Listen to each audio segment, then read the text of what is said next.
Welcome back to Cardcaptor Sakura Anime Review Part 4. This I'm reviewing episodes 20 to 25. Yeah, basically for this one, it's kind of the episode I wanted to review for this episode, with the exception of episode 20. But yeah, covering 6 episodes. First up is New Rival, which basically revealed the girl who popped up in the previous episode, 19.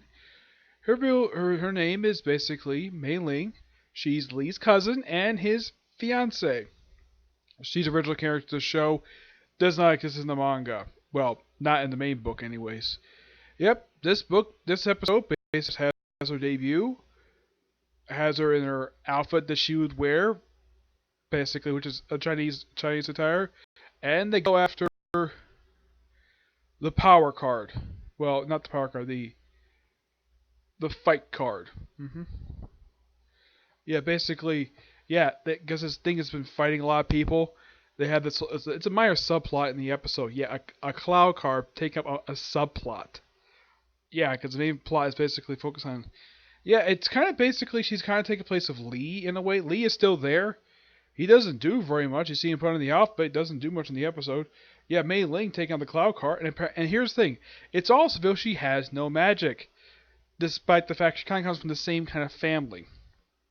My personal guess is despite the fact they're cousins and they're engaged, probably an arranged marriage. Well, probably because she wants that way. hmm Yeah. So Sakura uses the power card to defeat the fight card, and that's it. Pretty simple, short and sweet. hmm It's an interesting episode. hmm Next one, the long marathon. Yeah. Basically, you have Mei Ling competing with Sakura again over a race. Yep. And the day before the actual marathon, she did some strength. She actually did some training to build some stamina. Because the first time she actually ran, she kept after like the first like couple laps, she basically nearly collapsed. Because she's used to doing the 100-meter dash. I've actually done that. It is quite difficult to do that. Yeah, 100-meter dash. It's quite difficult to do this in a period of time. One time I did it, I got sixth place for it because I'm not that fast of a runner. I only did it because I felt like it. Yep. And so she trains with the butler. Yeah, he did his debut last episode. And of course, Sakura does return Lee's T-shirt she got in last episode, and she got in the truth on episode 20. Yep. Oh yeah, and also it was also revealed in episode 20 that Mei Ling is now a student at the school. Yep. Means she's becoming a recurring character in the series. Also, 20 was the return of the owner of the Twin Bell shop. Yeah, for the first time since episode 8. Yeah, I think 8 was the last time she showed up. Was it 8? No, I think it was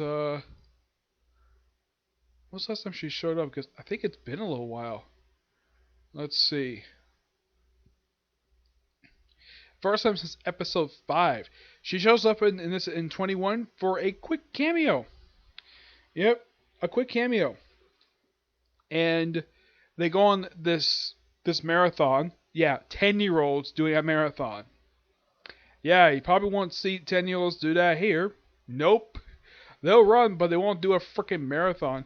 A marathon here is normally 27 miles. This seems like it's about 5 miles they have to run, which is okay. You don't need to do any more. You don't need to do 10. It'd be kind of difficult for a 10-year-old. An adult basically would have no problem running 5 miles if they're used to it. This is just something else altogether. Eventually they get to one street and they kept running the same street over and over again, and it turns out it's actually the loop card. Yep. Apparently it repeats the same thing over again. So Sakura defeats it with the sword card, slices it, becomes a card again, and that's that. Mei Ling does not appear in the next episode. Actually, she does. She appears in another episode, appears in episode 23. She does not appear in episode 22. Yeah. Yeah, 22 is pretty much. Actually, she does appear for like a quick cameo. She doesn't do much of anything. Yeah, it's basically Sakura go visit her father at the university, and basically because he had to work late, so Sakura and Umbrella take over a lot of the chores for the week because he take a lot of long nights. So Sakura does something very nice for her father. Prepares his lunch for him. Quite nice. Yeah, look up this guy taught his kids how to be very good cooks. Of course, left a note for him, which he probably thought was very nice. And then Sakura and Toyo decided to go visit the campus, and they happen to come across, like, they're across the various students where they are, and they come across three students who just happen to be her father's assistants. And they show her to his classroom, and he's very surprised to see them. And also, there's a cloud card appears in this episode. The sleep card puts everybody to sleep. And Sakura does eventually catch this thing after put some people to sleep, though she was staying on top of some of the stuff and also wrecked her father's computer. And he wasn't mad at this at all. He didn't like the fact his stuff was wrecked, but he already completed the stuff anyways. So, yeah, and she was depressed about it. And she actually did feel sorry about what she did. Her father wasn't mad at her at all. I mean, normally a father would be very angry at a child for something like this, but this guy, because he understands this was just an accident, she did not mean for this to happen, so she kind of gets the punishment. Be his assistant for a day. And of course, he prepares her lunch, and that's that. It's a pretty good character episode for her father. Yep. The practice makes perfect, yes. The singing ghost, this one. So apparently at night at the school, the elementary school they go to, there is someone who's singing in this classroom. They don't know who it is. Of course, it's supposed to be a cloud card. They think originally it's a ghost, so Sakura, Toyo, Kiro, Lee, and Mei Ling all go to school, though Mei Ling and Lee come a little bit later, and they just wander around the school. Normally, elementary school this late basically will be patrolled by a security guard. Does the school not have a security guard? Yeah, because if you watch the series Case Closed, at night, yeah, there's a security guard there. This school apparently doesn't have one, so you don't notice that 4 10-year-olds are basically wandering the school without adult supervision. In the US, you probably would not see this at all, because, well, kids never went without adult supervision. We're very cranky about that over here. And let's see. They eventually discover the voice sounds very familiar, and it's Toyo's voice, who's revealed to be a very good singer. So basically, she sings, and then Sakura captures the card pretty easily. Lee does nothing the whole episode. Yeah, he just shows up, sees everything, does absolutely nothing. Also, when Kira first met Mei Ling, he refers to her as a little girl. He refers to Lee as a brat. Yep. This overall was a good episode. I thoroughly enjoyed it. There's also something with the Kido because, well, Sakura's basically kind of crush on him. Yeah, this is a pretty decent episode. Problem too small. Ooh, this one. You call this one the Cardcaptor Sakura version of Honey, I Shrunk the Kids.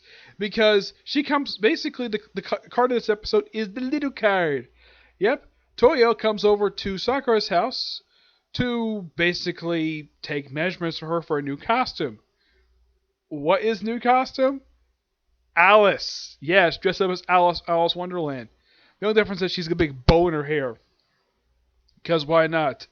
Believe it or not, this second series in a row I've seen where the main character dresses up as Alice Wonderland for an episode, but this was just so funny. Yeah. I never expected some of this to happen in 2 episodes. In 2 series in a row I watched, but, well, they're created by the same people, so not surprising there. Unlike in the case of Triple X Holic, that series had real no reason why they had characters cosplaying as characters in Alice Wonderland. This one, well, just one character, so is it. And of course they take the clone card, and it's of course a little card. Then she encounters the little card in her father's bedroom. And she gets shrunk down. And she spends most of the episode basically acting like the kids that were shrunk in Honey, I Shrunk the Kids. That's pretty much gist of it. Yep. It's quite interesting though yeah, I call this episode Honey I Shrunk the Kids. The difference is it's not science that turned the main character shrunk. It was magic. Which I thought was so hilarious. So you remember a cat, a praying mantis. Overall, good episode. Of course, he also reveals she has a love for European castles. Yeah. Overall, really good episode. Last one we'll talk about is Double Take. Yeah, the episode starts very weirdly. You have Lee and Mei Ling spot Sakura at a market, and she wrecks a display of stuffed penguins. No idea why Sakura did this for. Of course, this later be not actually Sakura, but an imposter. Yep, an imposter. And this imposter is later seen like wrecking a store, messing up some bushes. Yep. Eventually, Sakura herself does see this. She also bullied some kids. Yes, bullied some kids. Of course, Sakura was accused of this stuff, but she basically has a good alibi. She was at home with her brother, basically doing chores. She was out briefly doing grocery shopping. Oh, and what card did this? The mirror card. Because why not? The mirror card. Yeah, Sakura reveals this because of all the reflection stuff and the shadows. So yeah, it has to be the mirror card. Yep. Because it revealed it and turned back normal. The mirror card says sorry to Toya because she accidentally caused him to fall off a cliff.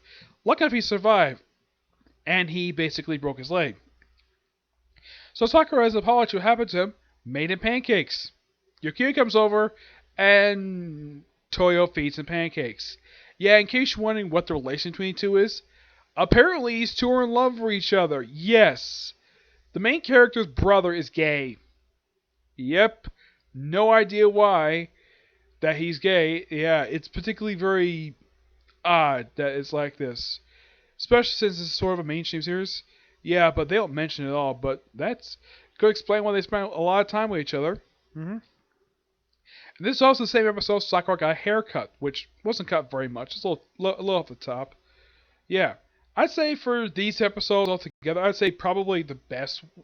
24 was really good. I thought 23 and 24, really good episodes. But as for the rest, 20 is okay. 21 is pretty decent for what it is. If there's any episode that's kind of, well, not that interesting.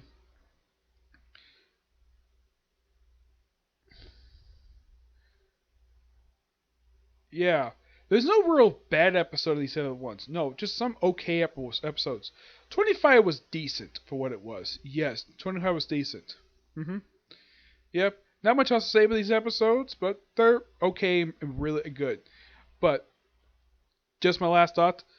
The best episodes in 23 and 24. The best episodes of this entire bunch of episodes, okay? So yeah, that's it for this particular review. My next review for this series will cover the next 5 episodes, 26, 30. Hopefully I can cover those episodes. The next video I'm going to cover is a comic corner. And then going to be like there'll be a review of the newest episode of Fairy Tail, okay? See you next review. Bye.